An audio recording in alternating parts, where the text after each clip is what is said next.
Students, तो एक छोटा सा लेक्चर है कि आप लोगों ने रिसर्च पेपर को पढ़ना कैसे है, रिसर्च पेपर को लिखना कैसे है, रिसर्च पेपर होता क्या है।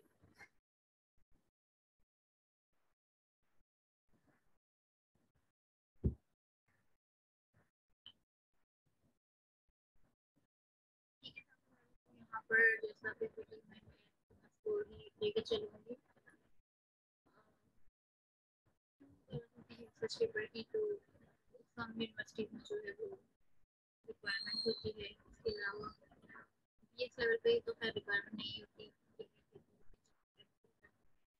पीएचडी करते हैं तो उसमें आपको लाजमी रिसर्च पेपर का होना लिखना है, थीसिस लिखने होते हैं, रिसर्च करनी होती है।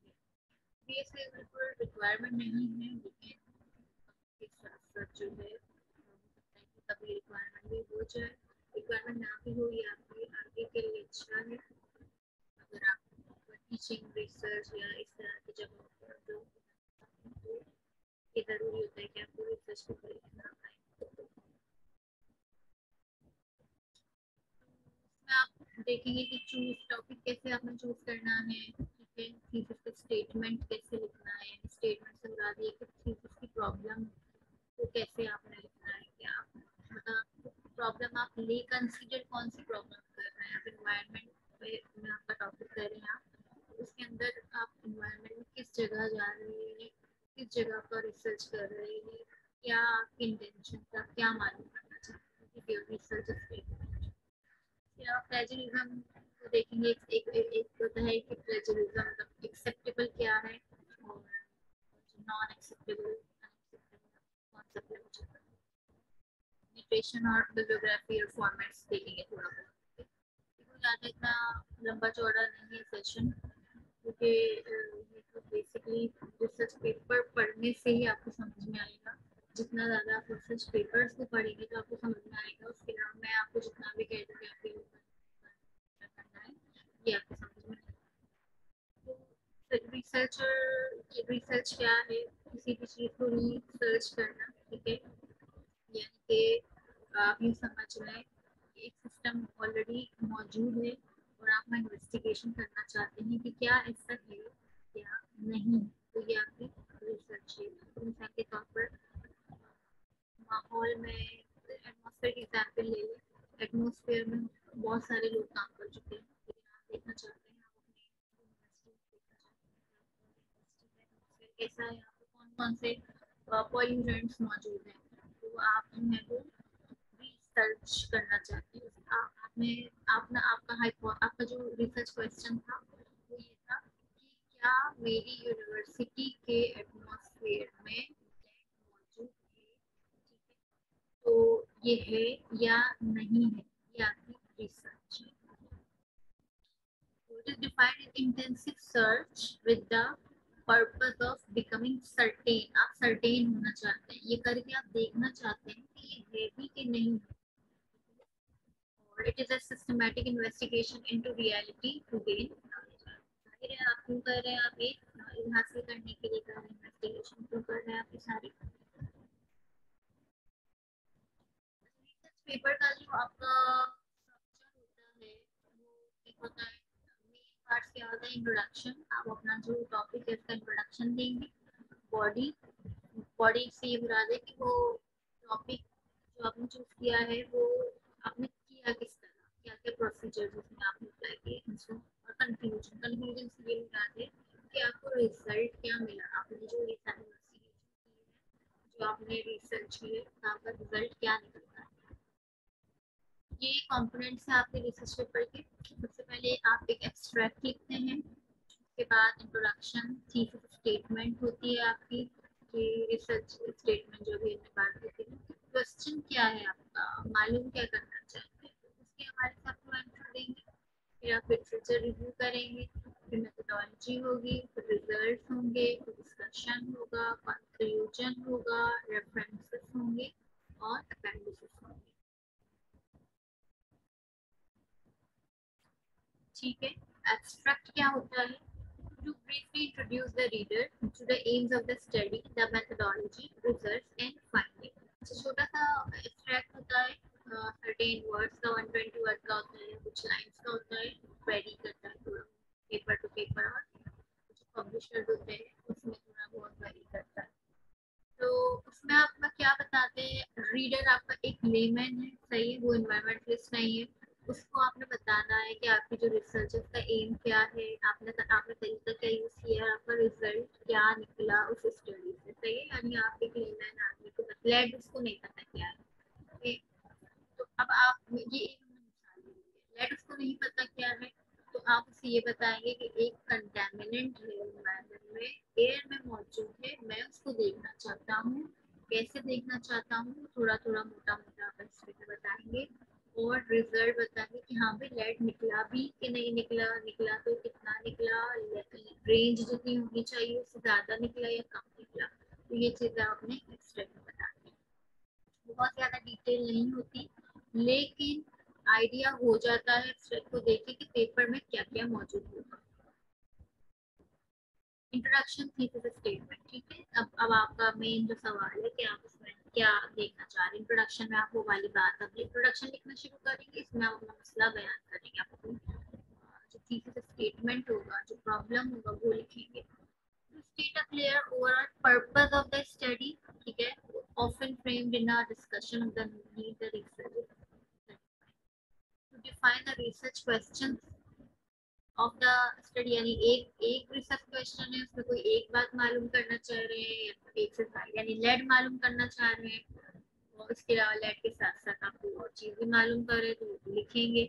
यानी सिर्फ लेड नहीं, आपका चलिए थोड़ा सा दायरा कार बढ़ा है, आपका स्कोप थोड़ा और बढ़ा है रिसर्च का, और आप overall all of the components जो है कंटेमिनेंट्स और भी बहुत सारे देखना चाह रहे हैं, तो वो सब आप लिखेंगे। इसके अलावा to give a very brief background of relevant theory and practice for your topic, तो ब्रीफ बैकग्राउंड देंगे आप, ठीक है, आपकी जो उसके हवाले से आपके पास थोड़ी बहुत इंफॉर्मेशन होगी वो आप उसमें लिखिए, यानी पाकिस्तान में क्या स्टेटस रहा है एक्सेट्रा। ये मिसाल है कि जैसे अभी हम बात कर रहे हैं लेड वाली, तो इसलिए मैं वही मिसाल दे रही हूँ पाकिस्तान में उसका क्या स्टेटस रहा है। फिर उसके बाद आपके पास आ जाता है literature reviews, to summarize what conclusions have been reached in the research literature and whether different writers agree or not, ठीक है। रिसर्च रिव्यू बहुत आसान अल्फाजों में अगर कहूँ तो इसमें आप जो काम आप कर रहे होते हैं वैसा ही काम जो दूसरे साइंटिस्ट ने किया है आपके ही कंट्री में या आउटसाइड कंट्री में, उनके काम को आप लिटरेचर रिव्यू में मेंशन करते हैं। कि मिसाल के तौर पर अगर आप कराची में देख रहे हैं तो फिर आप कहेंगे कि इस्लामाबाद में इतना रिपोर्ट हुआ है, रावलपिंडी में इतना रिपोर्ट हुआ है, कश्मीर में इतना रिपोर्ट हुआ है। और अगर आपके पास पाकिस्तान का डेटा नहीं है तो फिर आप पाकिस्तान से बाहर भी जा सकते हैं और वहाँ का भी डेटा कोड कर सकते हैं कि डिफरेंट साइंटिस्ट ने इस सिनेरियो में, लेकिन फिर आपको ये चीज़ें भी देखनी होगी कि आप जहाँ का डेटा कोड करें वो कोई कराची जैसा ही शहर हो, राइट, यानी कराची जैसी उसकी आबादी हो, मेट्रोपॉलिटन सिटी हो, जहाँ पर इंडस्ट्रियल एरिया भी हो, एग्रीकल्चरल जो है फैक्ट्रीज भी हो, इस तरह की कोई जगह हो,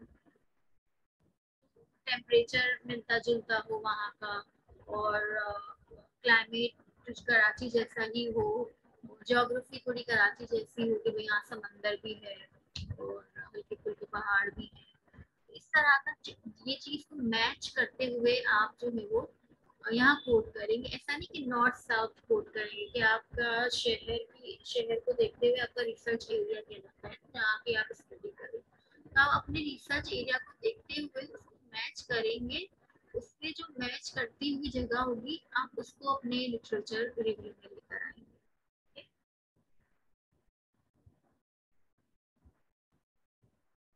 मेथडोलॉजी, मेथडोलॉजी नाम से जाहिर है इसमें तरीक़ाकार होगा कि आप भी करेंगे कैसे।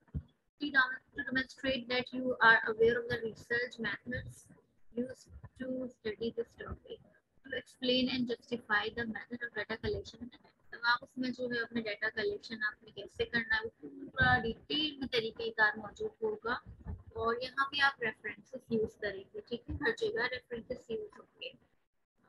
सिवाय डिस्कशन में जो है आपके रिजल्ट एंड डिस्कशन के अलावा जो ऊपर का जितना भी पार्ट है, इंट्रोडक्शन, लिटरेचर रिव्यू तो है ही दूसरों का काम ना, ठीक है।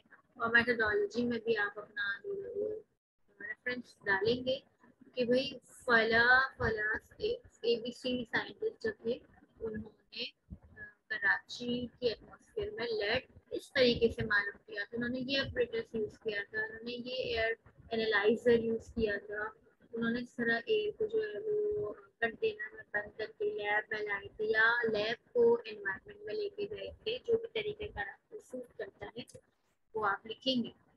लेकिन आप अपने ईज के हिसाब से तरीका चूज करेंगे कि जो आपके पास अवेलेबिलिटी हो, आप उस हिसाब से अपना मेथड चूज करेंगे। मेथड को आप जस्टिफाई करेंगे कि भाई मैंने ये मेथड यूज किया है तो फला फला साइंटिस्ट ने रेफरेंस एट ऑल उन्होंने ये रेफरेंसेस यूज किए हैं, तो ये ऑथेंटिसिटी है, इस मेथड की ऑथेंटिसिटी बिल्कुल ठीक है, ऑब्सोलीट मेथड नहीं, ये बिल्कुल अच्छा मेथड है, ये आपने।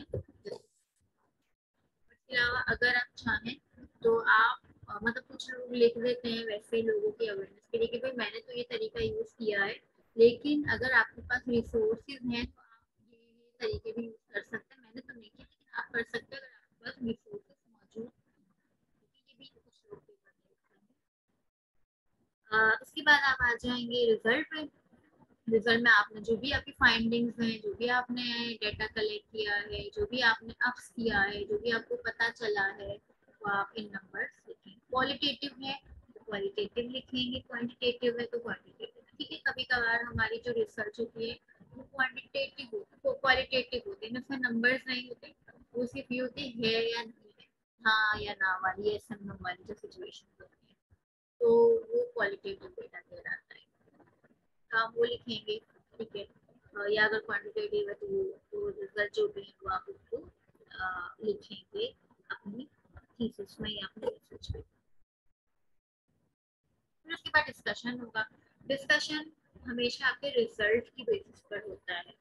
ठीक है, to comment on the trending findings, जो फाइंडिंग आपकी आई उन पे कमेंट करना, उन पे जो है वो डिस्कशन करना, and show your understanding of what your data suggest, to highlight anything unexpected that came. सही, डिस्कशन में आप बताएंगे कि ये जो मुझे डेटा मिला है ये ऐसा मिला है, तो इसके पीछे क्या वो वजह हो सकती है कि ये इस तरह का डेटा, अगर अगेन वही मैं बात कर रही हूँ लेट की बात कर रही हूँ मिसाल के तौर पर, तो लेड है तो इतना आया है, और अगर मैं अपनी स्टडी को कंपेयर करूँ इंडिया में किसी शहर, मुंबई से कंपेयर करूँ तो वहाँ पर इतना आया है, तो इसकी वजह क्या है, अगर मेरे डेटा का लेवल जो लेड है वो ज़्यादा आया है, इसके पीछे क्या रीज़न होंगे वो आपने डिस्कस करने हैं, जो आप सोचते हैं वो आपने डिस्कशन में बताना है, क्योंकि डिस्कशन नाम से जाहिर है कि आप जो है वो अपने रीडर के साथ, ठीक है, आपका जो रीडर है जो आपका रिसर्च पेपर को पढ़ रहा है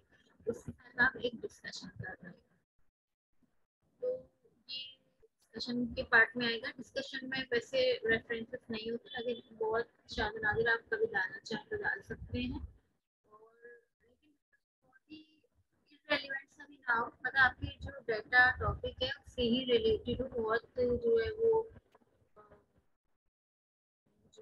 घुमाओ फिराओ भी बहुत ज्यादा ना हो, टू द पॉइंट हो, बहुत ज्यादा क्लियर हो, ताकि पढ़ने वाले भी आसानी से समझ में आए और वो पर्पस ना भूल जाए कि वो पेपर पढ़ क्यों रहा था। ठीक है, तो वो उसको भी आपने अपना टॉपिक रखना है।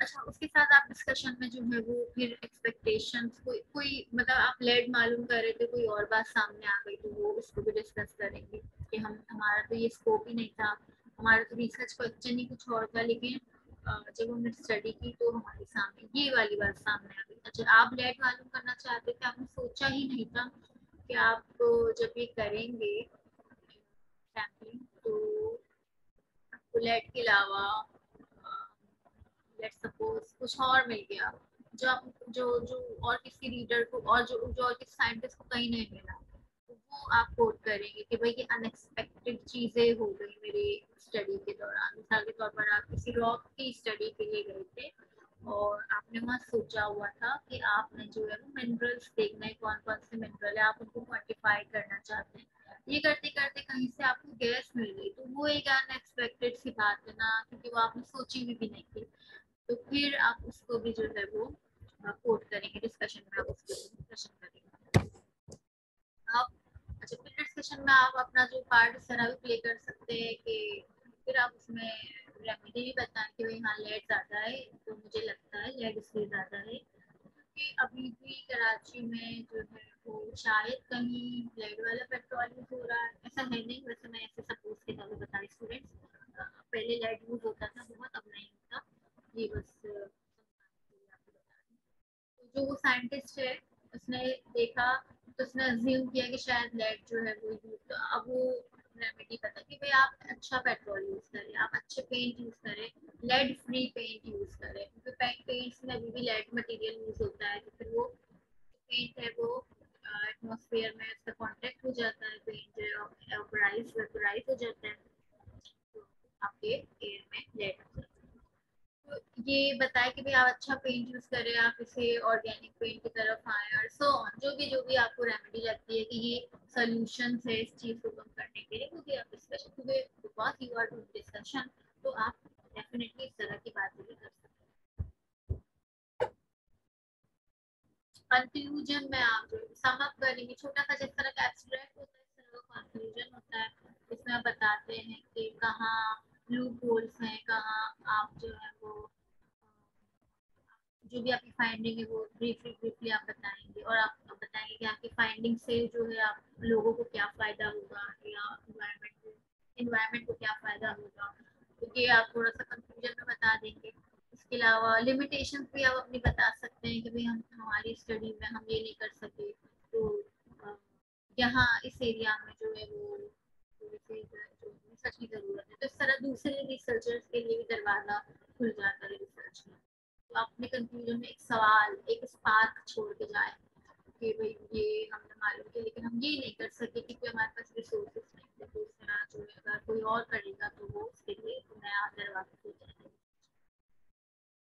रेफरेंसेस बहुत एक लाजिम जो है आपकी रिसर्च राइटिंग में, रेफरेंसेस आपको हर जगह, अगर आपकी बात कह रहे हैं कि लेड आपको नर्वस डिसऑर्डर करता है, सही है, लेड के जो इम्पैक्ट्स अभी जाहिर है कहीं ना कहीं आप डिस्कस कर ही रहे होंगे ना कि लेड से नुकसान क्या होता है, तो अगर आपने ये कहीं बात कोट की कि लेड जो है वो आपका दिमागी तवाज़ुन खराब करता है, नर्वस डिसऑर्डर्स करता है, तो उसके आगे रेफरेंस होना लाजमी है। ये बात आपको पता है लेकिन सबको नहीं पता और हर कोई नहीं मानेगा, तो उसके लिए रेफरेंस लाजमी है, किस पेपर में ये बात की गई है कि हाँ ऐसा है। तो आगे आप जो ये लेट कॉजेज नर्वस डिस्ट्रक्शंस, तो आगे ब्रैकेट में आप लिखेंगे ABC कॉमा 2009, मतलब ABC बंदे का नाम, साइंटिस्ट के नाम, और 2009 में उसने ये बात कही, ठीक है। ये तो हो गए आपके रनिंग रेफरेंसेस, लेकिन फिर इन रेफरेंसेस की पूरी पूरी डिटेल कि वो ABC कौन था, उसने कौन से पेपर में ये बात कही, ये आखिर में बिब्लियोग्राफी में आपके पूरे डिटेल रेफरेंसेस मौजूद है। अच्छा, अपेंडिक्स में आपने जो डिफरेंट एड इस पेपर में यूनिट, अगर आपने कोई क्वेश्चनियर फिल करवाया है लोगों से, इस तरह का कोई यहाँ पर काम किया था, तो क्वेश्चनियर लगा दिया, कोई तस्वीरें हैं, कोई कुछ है जो जो क्या कहेंगे इसमें सपोर्टिंग जो डिटेल्स होती है ना, उस हवाले से, उस रिसर्च के हवाले से कि कोई कहीं से कोई लेटर इशू हुआ था, ऑर्गेनाइजेशन का कोई रोल था, एरियल फोटोग्राफ्स हैं आपके पास, कि आपने जैसे अगर आप एग्रीकल्चर पे काम कर रहे हैं और आपके पास कोई ड्रोन इमेजेस मौजूद हैं, तो ये सारी चीजें आपकी एंड ऑफ द पेपर या एंड ऑफ द थीसिस आप अपेंडिसेस में उसे लेबल करके रखें।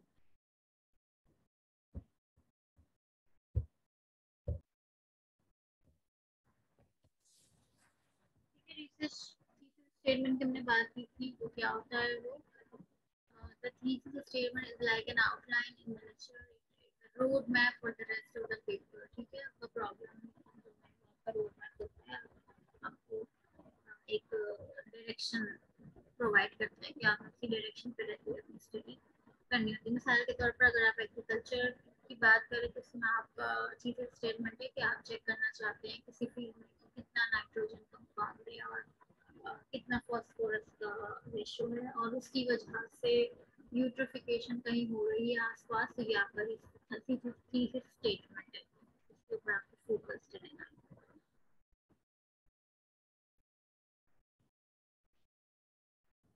ठीक है, नैरोइंग योर टॉपिक, आपने जो है वो थीसिस स्टेटमेंट को बेहतर कैसे बना सकते हैं, focus on a specific type और क्लास, ठीक है, पर्टिकुलर प्लेस और रीजन और पर्टिकुलर टाइम पीरियड को सिलेक्ट करें, यानी एक जगह पर्टिकुलर रखें, बहुत ज़्यादा क्योस क्रिएट ना हो, बहुत ज़्यादा डिस्ट्रैक्शन ना हो, आसान हो, समझ में आए, जो आपका रिसर्च एरिया है वो कन्फाइंड हो, मतलब एक ही जगह यूज करें, कराची है तो उसको अच्छे से करें, ठीक है, पूरे मुल्क को कर रहे हैं तो रिप्रेजेंटेटिव सैंपल यानी जो इम्पोर्टेंट फील्ड है वहाँ की सैंपल्स हैं।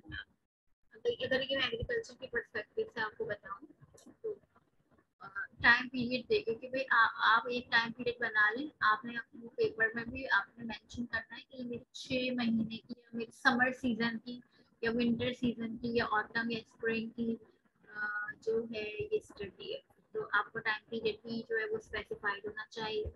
एस्पेक्ट क्या है ये चूज करने के, आप आपके जो स्टडी है वो सोशल स्टडी है या कोई लीगल है या मेडिकल है या एथिकल, देख एथिकल कोई स्टडी आप कर रहे हैं, जैसे लोग रिसर्च करते हैं, लोगों के बिहेवियर को स्टडी करते हैं, साइकोलॉजिकल है या बायोलॉजिकल है, इकोनॉमिक स्टडी कर रहे हैं, पॉलिटिकल है या फिलोसफिकल है। तो इन्वायरमेंटल केस में आपने ज़्यादातर जो आती हैं वो सोशल आ रही होती हैं या बायोलॉजिकल आ रही होती है, एथिकल भी आ सकती है। वैसे इन्वायरमेंट क्योंकि एक मल्टी डिसिप्लिनरी सब्जेक्ट है तो आप इसमें इन तमाम चीज़ों का मजमुआ देख सकते हैं। आपकी बहुत सारी इन्वायरमेंटल स्टडी साइकोलॉजिकल भी होती है कि भाई मिसाल के तौर पर, हाँ देखिए, अगर आप एक रिलेशन बनाना चाहे कि हवा में मौजूद पॉल्यूटेंट्स जो है, कराची में ट्रैफिक में जो पॉल्यूटेंट्स होते हैं, जो गैस है, जो धुआं है, उससे लोगों के जहनों पर क्या इम्पैक्ट पड़ रहा है, ये आपकी साइकोलॉजिकल स्टडी हो जाएगी, इन्वायरमेंट से रिलेटेड ही और साइकोलॉजिकल, तो ये आपका टॉपिक हो सकता है। तो ये आप देखना चाहते हैं कि जो ये ड्राइवर्स हैं, ये ड्राइवर्स तौर पर इतने गुस्से वाले क्यों होते हैं, तो ये इतने अग्रेसिव क्यों होते हैं, क्योंकि उनका ज़्यादातर धुएं में गुजरता है, शोर होता है, नॉइज पोल्यूशन, एयर पोल्यूशन, ये एक एस्पेक्ट है जो आप कंसीडर कर सकते हैं। तो इसी तरह एनवायरनमेंट में आप इकोनॉमी भी देख सकते हैं, इसके पॉलिटिकल असरात भी देख सकते हैं, फिलोसफिकल भी हो सकता है इसमें, इथिकल, मेडिकल, बायोलॉजिकल, लीगल भी हो सकता है, सोशल। लीगल में आप जो है डिफरेंट, क्या अभी लीगल से रिलेटेड कोई सब्जेक्ट पढ़े तो उसको भी आप जो है वो जॉइंट इन्वायरमेंट से मिलाते हुए आप एक स्टडी जो है वो कुछ भी कर सकते हैं, यानी लीगल सूरा दे के आप देख लें, आप डिफरेंट स्टडीज डिफरेंट इंडस्ट्रीज का सर्वे करें कि वो कौन से इन्वायरमेंटल लॉस को फॉलो कर रहे हैं, कौन सी इन्वायरमेंटल सर्टिफिकेशन उनके पास मौजूद है। तो इस तरह से भी आप अपनी एक environmental study, environmental research topic जो है जनरेट कर सकते हैं, कुछ भी आप कर सकते हैं, ठीक है। ये सिर्फ आपकी सोच की बात है कि आपको सोच का दायरा कहाँ तक जाता है।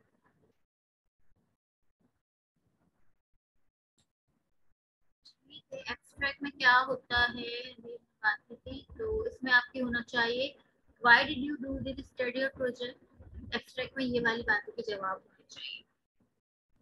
Why did you do, what did you do and how, हल्का फुल्का, what did you find, finding क्या ही आपकी आई वो बताना है आपके, and why what your finding means, क्या मतलब है आपकी फाइंडिंग्स क्या जाहिर करती है, तो ये एब्स्ट्रैक्ट में आप बताएंगे।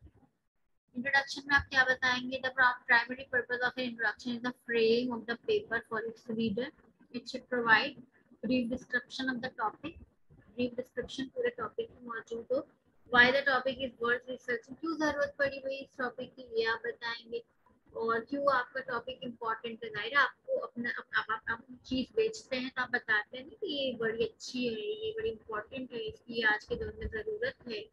तो ये पेपर जो आप लिख रहे हैं, जो स्टडी आप कर रहे हैं, इसकी क्या जरूरत है, क्यों जरूरत है, आपने उसको वर्थ करना है, ठीक है, आपने सिर्फ वर्थ देनी है, रीडर को लगे कि हाँ भाई ये कोई इम्पोर्टेंट काम किया, और जाहिर है आप कुछ काम भी इम्पोर्टेंट ही चूज करके, और फर्स्ट में ऐसा नहीं कि बेकार सा काम करके आप उसको काम जो है वो हाईलाइट करें।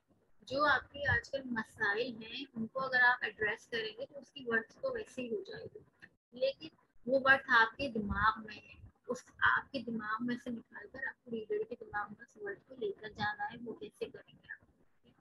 तो ये चीज को आपने इंट्रोडक्शन में मेंशन करना है। यानी अगर आप लेट पे, मैं दोबारा लेट की मिसाल दे देती हूँ, अगर आप लेट पे काम कर रहे हैं तो आप बताएं कि लेट क्यों इम्पोर्टेंट है, क्यों आप चाहते हैं कि ये लेट इन्वायरमेंट में आप मालूम करें, क्योंकि बेसिकली लेट इन्वायरमेंट होना ही नहीं चाहिए। क्यों नहीं होना चाहिए भाई? क्योंकि इससे बहुत सारी बीमारियां होती हैं, ये इन्वायरमेंट के लिए ठीक नहीं, इंसान की सेहत के लिए ठीक नहीं है। This is the importance. जब एक चीज ठीक नहीं है तो क्या वो एनवायरनमेंट में मौजूद है?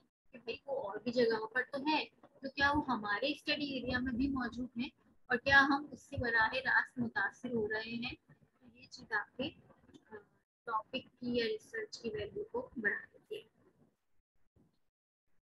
Statement of the research object. अच्छा, अब आप इसमें ऑब्जेक्टिव जो है वो डिफाइन करेंगे कि भाई मेरी रिसर्च का जो है क्या ऑब्जेक्टिव है, कि मैं क्वांटिटी ब्लड की मालूम करना चाहती हूँ, मैं क्या करना चाहती हूँ, ब्लड का इन्फ्लुएंस मालूम करना, इम्पैक्ट देखना चाहती हूँ, जो भी आपके ऑब्जेक्टिव है वो आप उसमें डिफाइन करें। एग्रीकल्चर के हवाले से बात करें तो उसमें आपका क्या ऑब्जेक्टिव, अगर आपको फील्ड स्टडी करें तो आप क्या देखना, क्यों गए आप वहाँ पर स्टडी के लिए, क्या देखना चाह रहे हैं आप देखना चाह रहे हैं कि कितने एरिया पे फैली हुई है, आप ये देखना चाह रहे हैं किस किस तरह की क्रॉप वहाँ मौजूद है, आप ये देखना चाह रहे हैं कि आप उस क्रॉप में कौन सी खाद का इस्तेमाल करते हैं, ये देखना चाह रहे हैं। अब ये देखना चाह रहे हैं कि क्या उस क्रॉप की वजह से आसपास कोई मिसाइल हैं, कोई बीमारियां हैं, फार्मेसी कंडीशन कैसी है, आसपास की वहाँ झीलें, दरिया वहाँ के आसपास के कैसे, वहाँ की ग्राउंड वाटर क्वालिटी कैसी है।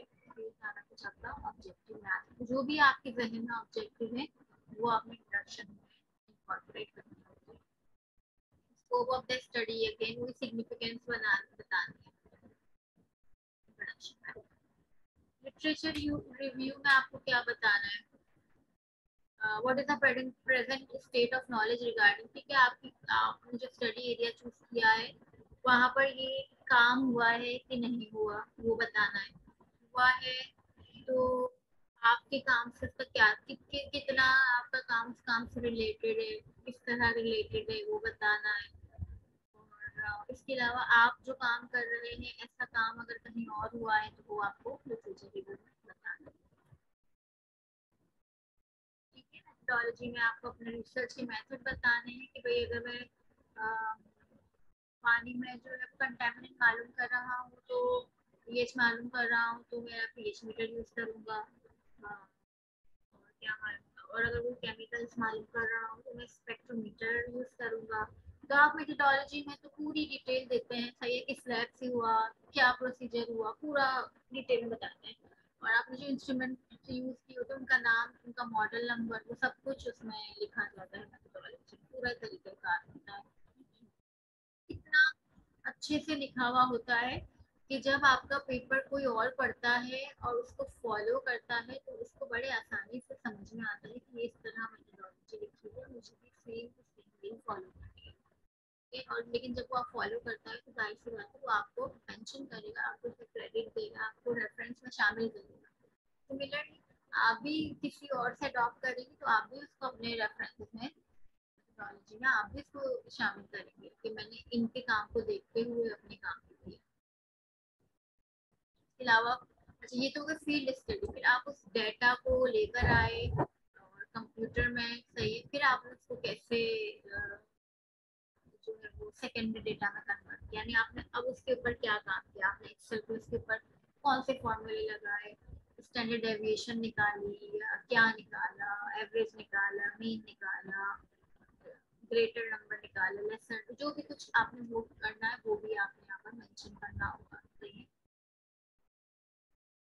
लेकिन जाहिर है यहाँ पर वो नहीं मेंशन करना होगा कि कैसे करते हैं, कैसे करना आपका काम नहीं बताना, कैसे किया बस आपका काम ही ये बताना कि मैंने ये तरीका यूज किया। मैनुअली नहीं सिखाएंगे आपको एवरेज कैसे निकालते हैं, स्टैंडर्ड डेविएशन कैसे निकालते हैं, ये आपको नहीं बताना। Result and conclusion should be the focus of the part, sum of your findings, सही है, आपने अपनी सब फाइंडिंग्स देनी है, रिजल्ट आपको बताना है, सिग्निफिकेंस आपको बतानी है, कोई और रिकमेंडेशन आप देना चाहते हैं कि रिकमेंडेशन जरा दी गई हुई, अगर आपके पास कोई ट्रीटमेंट मौजूद है, सोल्यूशन मौजूद है तो वो आप यहाँ पर डिस्कस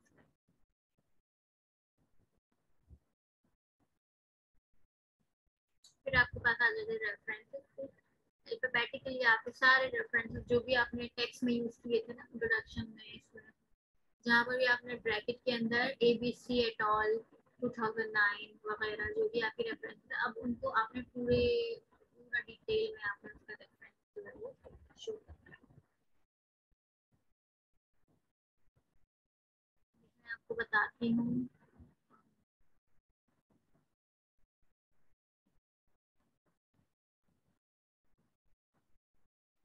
साल के तौर पर ये है, ठीक है। तो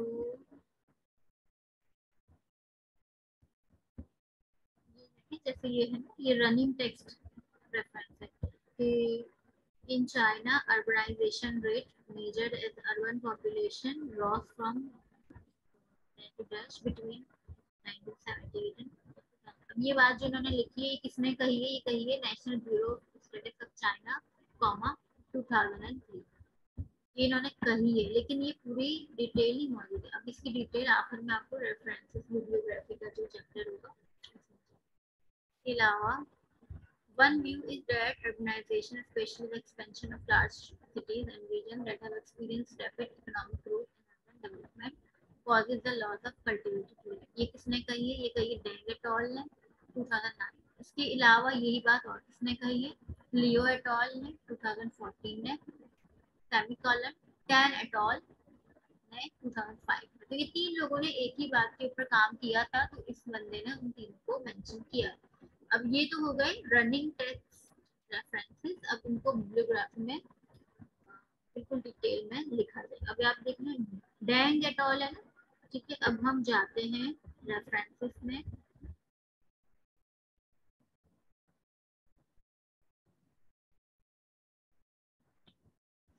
ये कंक्लूजन आ गया और फिर ये आपके एक्नॉलेजमेंट है और यहाँ से आपके रेफरेंसेस शुरू।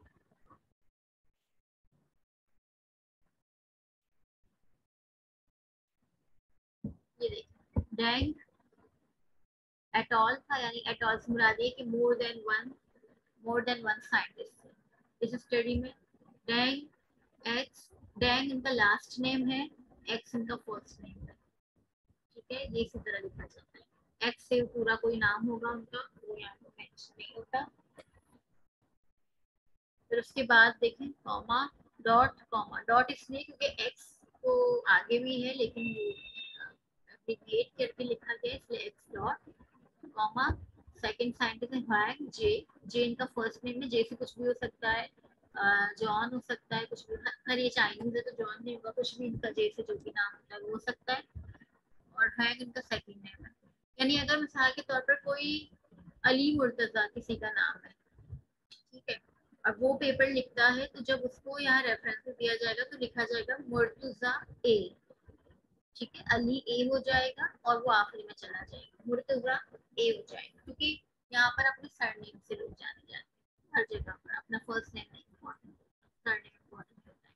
तो आपने ऊपर भी देखा होगा ना रनिंग टेक्स्ट में डैंग एट ऑल लिखा हुआ था। डैंग डैंग पहला साइंटिस्ट है, मेजर काम इसका है, तो डैंग आ गया पहला, फर्स्ट प्राइमरी ऑथर जिसे कहते हैं, तो प्राइमरी ऑथर, फिर उसके बाद सेकेंडरी ऑथर सारे आ गए, फिर उनका जिस ईयर में हुआ था वो, फिर उनका पेपर का नाम आ गया cultivated land conversion and potential agriculture productivity in China, ये उनके पेपर का नाम है। फिर उसके बाद लैंड यूज पॉलिसी जो है, ये ये जो जर्नल है उसका नाम है, और ये उसका DOI है, उसका जो वेबसाइट जो लिंक है ये उसका, उस पेपर को आप यहाँ से जाके खोल सकते हैं, देख सकते हैं।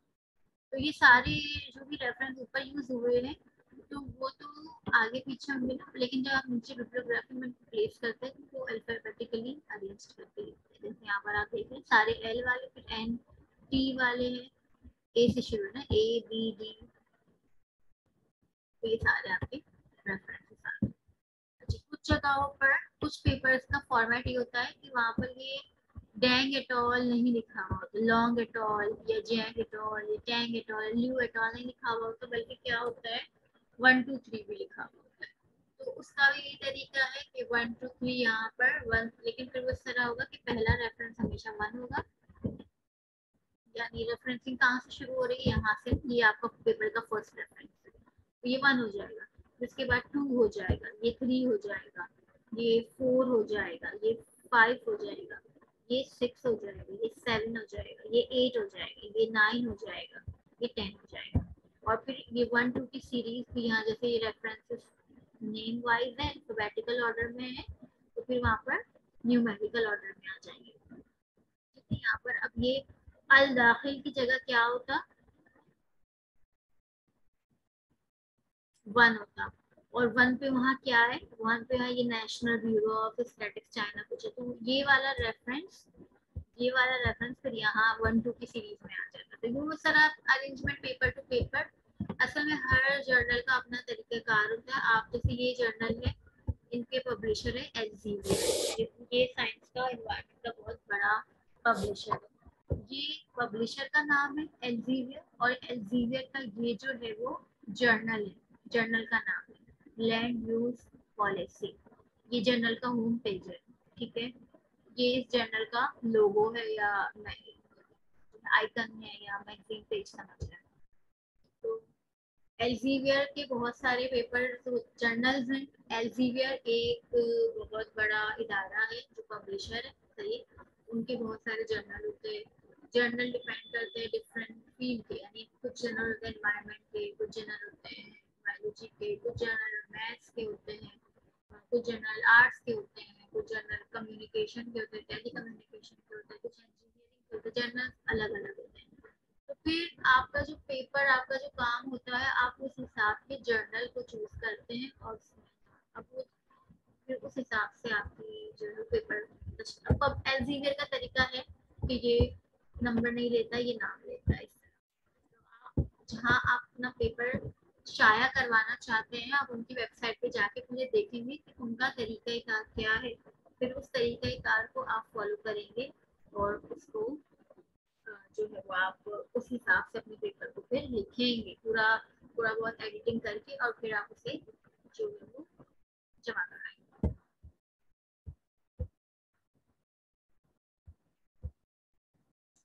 दोबारा आ जाते हैं पीपीटी पे, कि आपके हो गए रेफरेंसेस।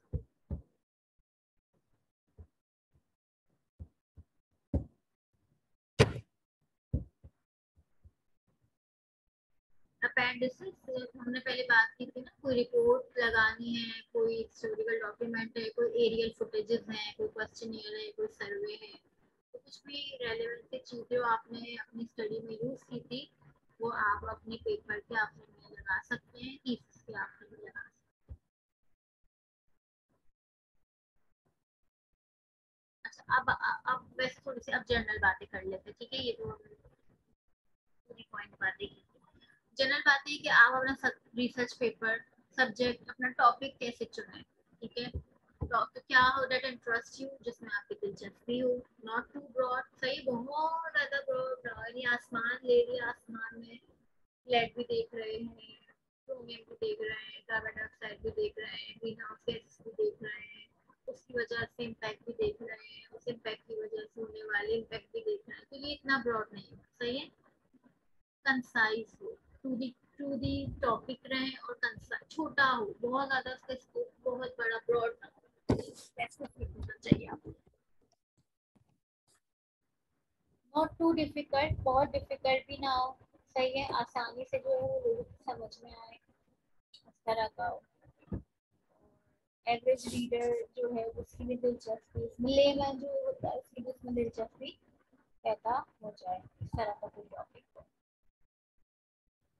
बुलेटिन बनाए अपने पास, सही है, आप अपने पास लिखें कि क्या क्या चीज़ें आपको चाहिए होगी, आप सोच रहे हैं मैं रिसर्च करूँगा, तो अब आप अपना होमवर्क शुरू कर दें कि आपको रिसर्च में क्या चाहिए, आप किन पॉइंट्स को देखना चाहते हैं, तो अपने पास एक नोट पैड रखें और उसमें लिखते रहें, जो जो जहन में सवाल आते हैं वो लिखते रहें, ऑब्जर्वेशन करें, विजिट्स करें, उसके ऊपर डॉक्यूमेंट्रीज देखें, उसके ऊपर आप डिफरेंट पेपर्स देखें, लाइब्रेरी में जाएँ, इंटरव्यू, डिफरेंट इंटरव्यूज, अगर आप किसी इंडस्ट्री के हवाले से करना चाहें तो वहाँ पर अगर आपकी कोई जान पहचान है तो उसका इंटरव्यू करके इस तरह अपना पहले अपना होमवर्क करें, यानी अभी अब आपने डेटा नहीं कलेक्ट किया, लेकिन आप डेटा कैसे कलेक्ट करना है, बल्कि ये कहना ज़्यादा सही होगा कि डेटा कलेक्ट क्या करना है वो सोचने के लिए भी पहले आपको अपना ब्रेन स्टॉर्मिंग आपको करना है।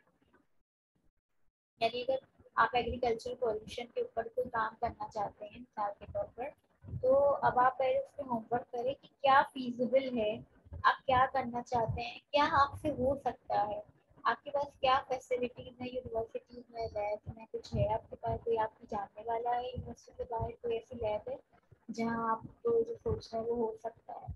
और अगर आपके पास ये सहूलियात नहीं है तो आसान जो चीज़ें हों, क्वेश्चन बेस्ड, सर्वे बेस्ड, क्वेश्चनियर बेस्ड या फोटोग्राफी बेस्ड, या हल्का फुल्का जिसके अंदर गैजेट्स या सेंटीमीटर स्केल है, जो इंच टेप्स हैं, इसको यूज़ करके डाटा जमा किया जा सकता है, इंच मीटर को यूज़ करके, यानी जो सहूलत आपके पास मौजूद हो उसके हिसाब से आप अपनी स्टडी को करेंगे। वरना देखिए सिंपल सी बात है, अगर आपने बहुत कुछ सोचा हुआ है और आपके पास रिसोर्सेज नहीं है तो आप तो कहीं कहीं भी नहीं पहुंच पाएंगे। आपने जहाँ शुरू किया था आप वहीं पर शुरू रहेंगे, बल्कि फिर आप थोड़े टाइम बाद थोड़ा टाइम गुजर जाएगा, फिर उसके बाद आप अपना टॉपिक चेंज करने का सोचेंगे, तो ये आपका वक्त का ज़िया होगा। तो रियलिटी और ग्राउंड अपनी ग्राउंड रियलिटी को देखते हुए अपना टॉपिक सेलेक्ट करें। वैसे मैं चाहूँगी, क्योंकि हमारे पास आपको पता है लैब के क्या हालात होते हैं, तो आप लोग जो है वो क्वेश्चनियर सर्वे बेस्ड, यानी जो आपकी आंखें ऑब्जर्व कर सकती है उस बुनियाद पर आपको स्टडी तैयार करें। बहुत ज़्यादा केमिकल इंटेंसिव स्टडी हम कर ही नहीं सकते, हमारे पास रिसोर्सेज नहीं होते।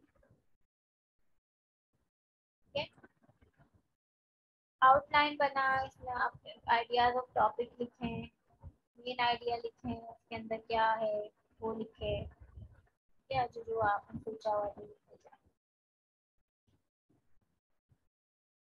रिसर्च करेंगे तो आपको आइडियाज मिलेंगे।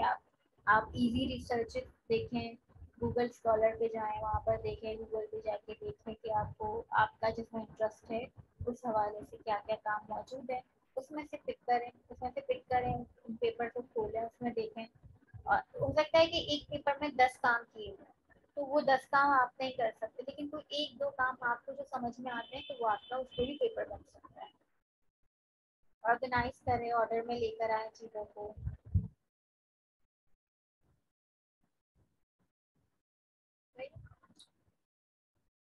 जितना हो सके जल्दी काम शुरू करें। हाँ ठीक है, do don't be afraid to change your outline, सही है।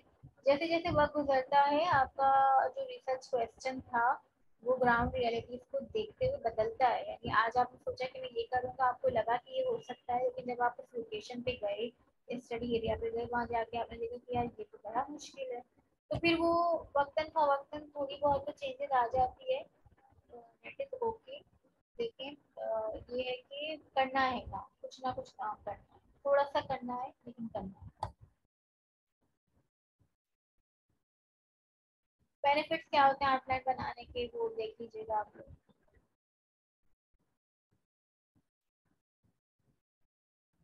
क्योंकि यहाँ पर कुछ टॉपिक्स मौजूद हैं ओरिजिन ऑफ एग्रीकल्चर के हवाले से, तो ये देखना है कि क्या आप कर सकते हैं।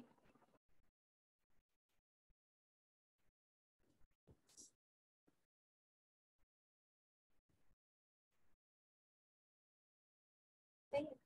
और ये एक तरह की आउटलाइन आपसे शेयर की गई है कि एक आउटलाइन को कैसा लिखें, यानी आपने अगर एग्रीकल्चर पे काम करना है तो उसके क्या क्या पहलू हैं जो आपने कंसीडर करने हैं अपनी स्टडी के दौरान।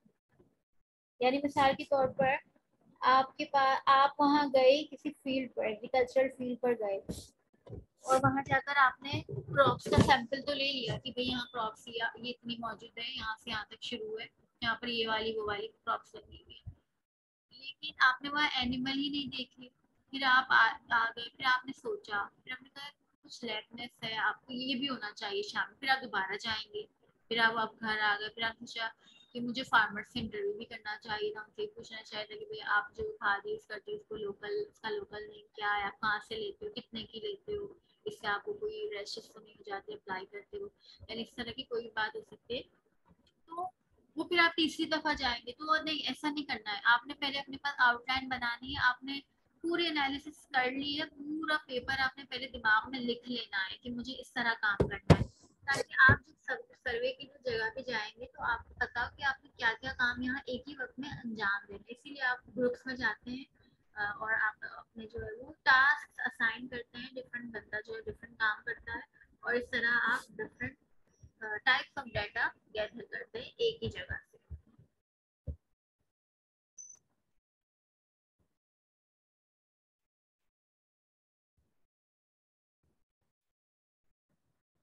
अच्छा, ये स्लाइड में ये आप खुद से पढ़ लीजिएगा, मतलब मुझे जरूरत पेश नहीं आ रही थी। प्लेजरिज्म क्या होता है आपको पता है ना, किसी का आइडिया, किसी का जो है वो काम आप खुद अपने लिख लें, कॉपी पेस्ट कर लें, तो वो प्लेजरिज्म। प्लेजरिज्म सिर्फ कॉपी पेस्ट नहीं है, बल्कि ये भी कि आप किसी और का डाटा है और वो डाटा आपने वहां से चुरा के अपना डाटा बना लिया, दैट इज आल्सो प्लेजरिज्म। किसी की तस्वीर है, किसी का टेबल है, कुछ भी है, वो आपने अपने पास रख लिया है और उसको आपने as a your work show कर रहे हैं, वो आपका प्लेजरिज्म है।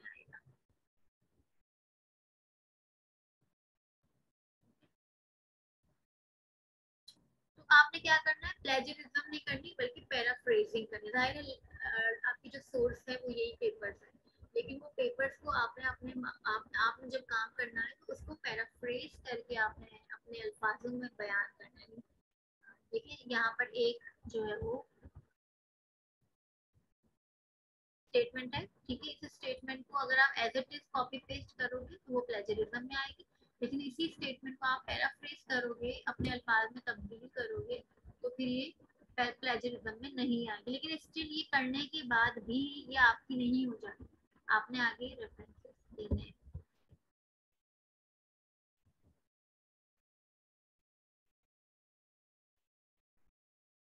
ये एक और है, इसको भी देख लीजिएगा।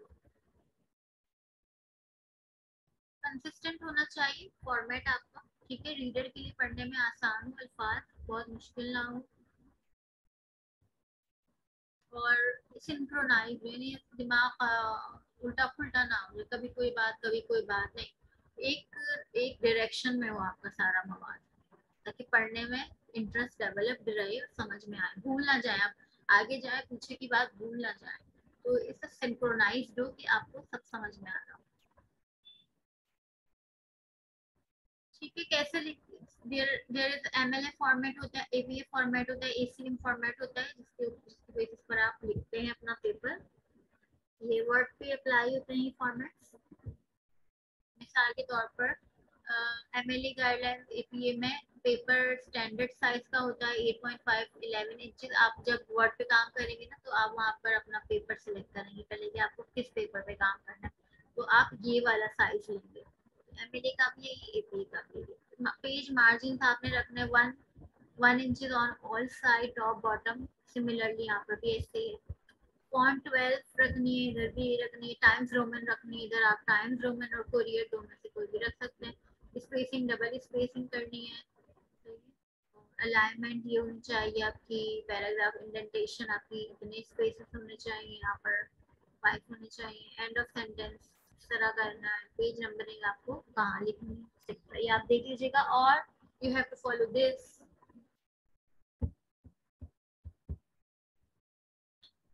ठीक है, टाइटल पेज आपका कैसा होना चाहिए वो आपने यहाँ से देखेंगे, हेडिंग्स किस तरह की होगी देख लीजिएगा, टेबल और इलस्ट्रेशन किस तरह होना चाहिए वो आप यहाँ से देखेंगे, ऑर्डर ऑफ मेजर सेक्शन कैसे होना चाहिए, ये तो इसी तरह फॉलो होगा एमएलए में भी और एपीए में। पहले टाइटल पेज आएगा, फिर एब्स्ट्रैक्ट आएगा, फिर आपकी बॉडी आएगी, बॉडी में वही इंट्रोडक्शन मेथोडोलॉजी और ये सब है, फिर रेफरेंसेस आएंगे, अपेंडिसेस फुटनोट टेबल कोई है वो आएंगे, फिगर कोई है वो उनके जो है वो टेबल बनाएंगे, बाइंडिंग कैसी होनी चाहिए और उसे बिब्लियोग्राफी पे आ जाते हैं, यानी अब वो जो आपने रेफरेंसेस है वो आपको डिटेल में यहाँ पर लिखना है। तो एमएलए फॉर्मेट है और एपीए फॉर्मेट है, ठीक है। अम,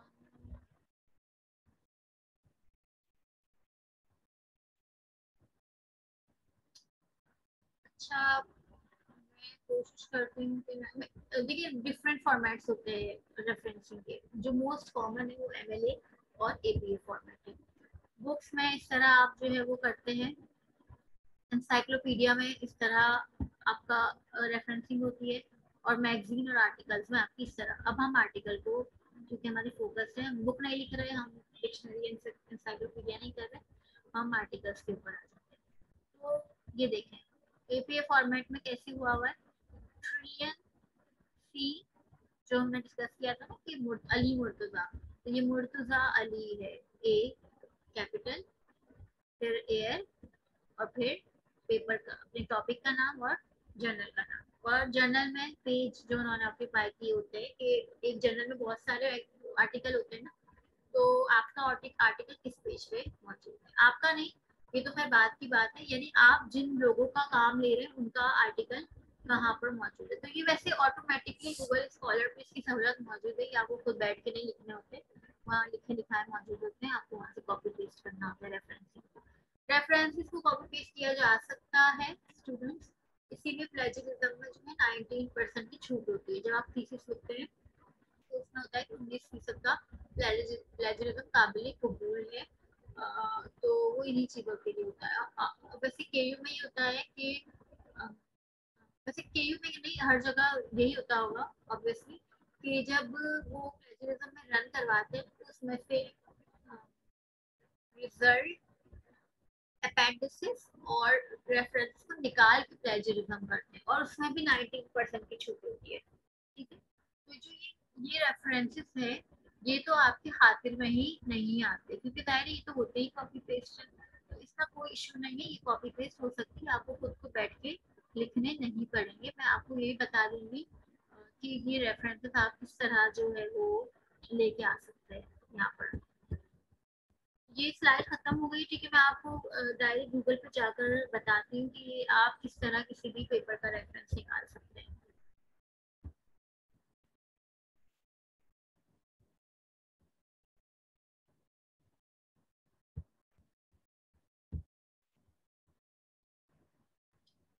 मैं शेयर स्क्रीन करती हूँ, डायरेक्ट जो है हम आते हैं गूगल स्कॉलर पर। ये देखिए, ये गूगल स्कॉलर है, जो आप गूगल पे लिखेंगे गूगल स्कॉलर और ये ओपन हो जाएगा। इस टैब में आप जो है वो लिखेंगे, मिसाल के तौर पर एग्रीकल्चरल पॉल्यूशन, और उसके अलावा आपको किस तरह का पेपर चाहिए। हाँ, पाकिस्तान में हो, बल्कि पाकिस्तान छोड़े, देखें कराची में हो,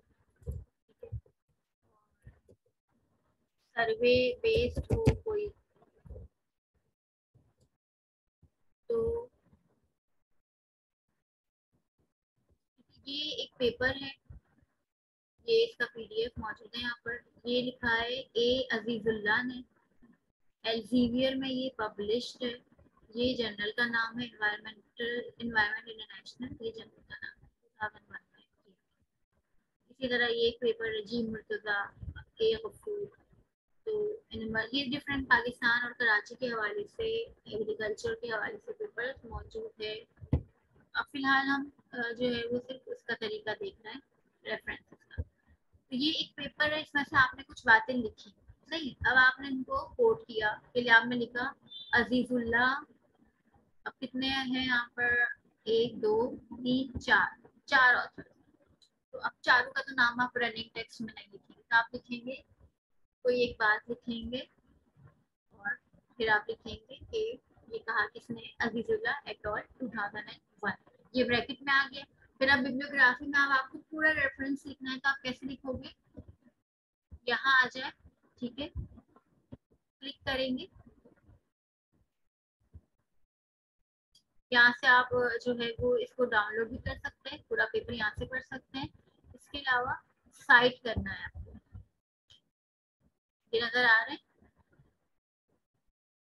तो क्लिक करोगे तो ये देखिए सारे इनके ये इस पेपर के रेफरेंसेस सारे आ गए, इस पेपर के रेफरेंसेस हैं डिफरेंट स्टाइल में। MLA APA are the most common famous, जो हमने डिस्कस किया। इसके अलावा शिकागो, हार्वर्ड, वैंकूवर, ये सारे तरीके भी होते हैं। अब आपने यहाँ से पूरे पेपर का एक ही फॉर्मेट होना चाहिए। एपीए है, सारा एपीए होना चाहिए। अगर एमएलए कर रहे हैं, सारा एमएलए। एपीए कर लेते हैं हम, ठीक है। इसके ऊपर क्लिक करेंगे, कॉपी, और फिर आपके पेपर में आप इसको पेस्ट कर देंगे। तो ये देखिए, आपको खुद नहीं लिखना पड़ा, बल्कि ये सारा ऑटोमेटिक में यहाँ पर मौजूद है, बस आपको कॉपी पेस्ट करना है, राइट।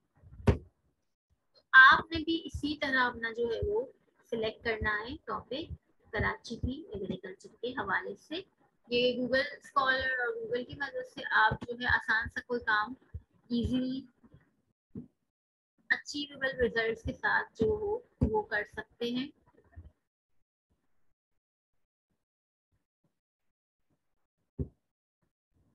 एक पेपर को हमने देखा, एक और को देख लेते हैं। ठीक है, ये एक और पेपर है, जीवियर पब्लिशर है, science of the total environment journal का नाम है, ठीक है। ये पेज नंबर है इस जर्नल में, ये वाला आर्टिकल है पेजेस में मौजूद है, 2019 में छपा है। ये साइंस, ये इस जर्नल का जो है वो टाइटल पेज है। ये टॉपिक का नाम है, ये आपके साइंटिस्ट हैं जिन्होंने ये काम किया है।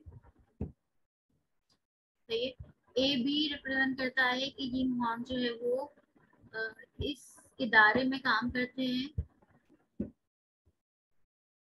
हाईलाइट्स इस पेपर के हवाले से है। इसके अलावा ग्राफिकल एक्सट्रैक्ट भी आप इसमें दे सकते हैं, कोई तस्वीर भी यहाँ पर आप पूरे अपना जो काम है उसके यहाँ पर ग्राफिकल एक्सट्रैक्ट के तौर पर भी आप इसको शो कर सकते हैं। ये आर्टिकल की इंफॉर्मेशन है, इस आर्टिकल के कीवर्ड्स हैं ये।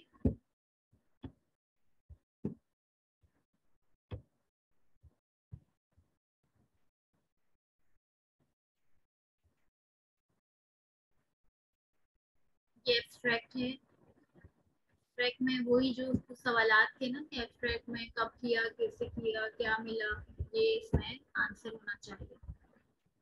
इनका काम क्या है, इन्होंने क्या किया है, current status of agricultural soil pollution bye heavy metal in China, Meta analysis, ठीक है। तो इन्होंने मेटल की एनालिसिस की है चाइना की एग्रीकल्चरल सॉइल। मेटल एनालिसिस तो बहुत महंगा काम होता है। तो ये इंट्रोडक्शन है। Soil pollution has drawn world wide attention in the recent days, ठीक है। सॉइल पोल्यूशन की, ये सॉइल पोल्यूशन के बारे में जनरल बातें जो भी होंगी वो सारी इसमें आ जाएगी। मटेरियल्स एंड मेथड है, डेटा एक्सट्रैक्शन, ये देखिए ये बहुत ज़्यादा टिपिकल सा मुश्किल सा मेटल एनालिसिस की हुई है इन्होंने। अच्छा काम है इनका, हम नहीं कर सकते, हमारे पास ना ट्रेनिंग है और ना ही हमारे पास ऐसी रिसोर्सेज है, तो हम नहीं कर सकते ये काम फिलहाल। रिजल्ट्स हैं, ठीक है। ये देखें, इन्होंने रिमोट सेंसिंग वगैरह को यूज करते हुए भी अपना काम किया हुआ है। देखिए कैडमियम, कैडमियम को यहाँ मार्क किया हुआ है, मर्क्यूरी, लेड, आर्सेनिक को मार्क किया हुआ है पूरे अपने चाइना की जितनी भी मैप है। तो ये तो इनकी एनालिसिस, तो एक तो उन्होंने डेटा तो लाए, लेकिन उस डेटा को लाने के बाद आपको इस शक्ल में भी तो लाना होता है, रिप्रेजेंटेबल भी तो बनाना होता है आपने उसको, टेबल और चार्ट्स और ग्राफ्स की फॉर्म में भी लाना होता है स्टूडेंट्स, ठीक है। सिर्फ लाके तो प्राइमरी डेटा नहीं, आपने उस डेटा को प्रोसेस करना है और उसकी एक शक्ल देनी है। तो ये डिस्कशन है।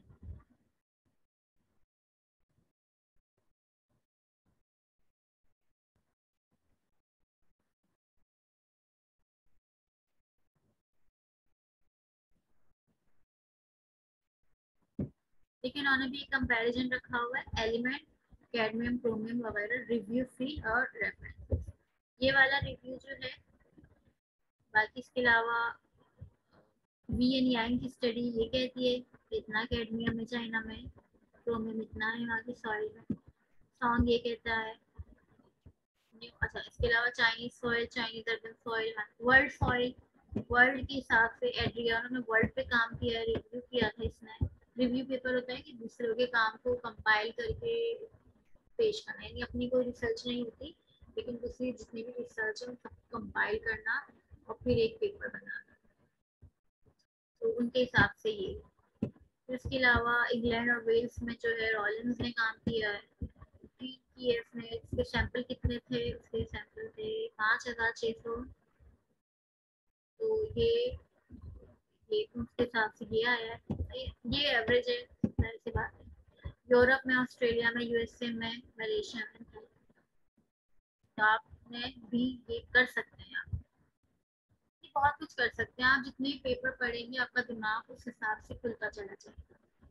ये कंक्लूजन हो गया, और फिर ये रेफरेंसेस आ गए आपके। एक्नॉलेजमेंट में अगर आपने कोई लैब, किसी ने आपको लैब यूज करने दी, काम से एक्नॉलेज करना है। ये देखें, सप्लीमेंट्री डाटा कोई है तो वो अपेंडिक्स में लग सकता है। सप्लीमेंट्री डाटा को यहाँ से जाके देख सकते हैं क्या है।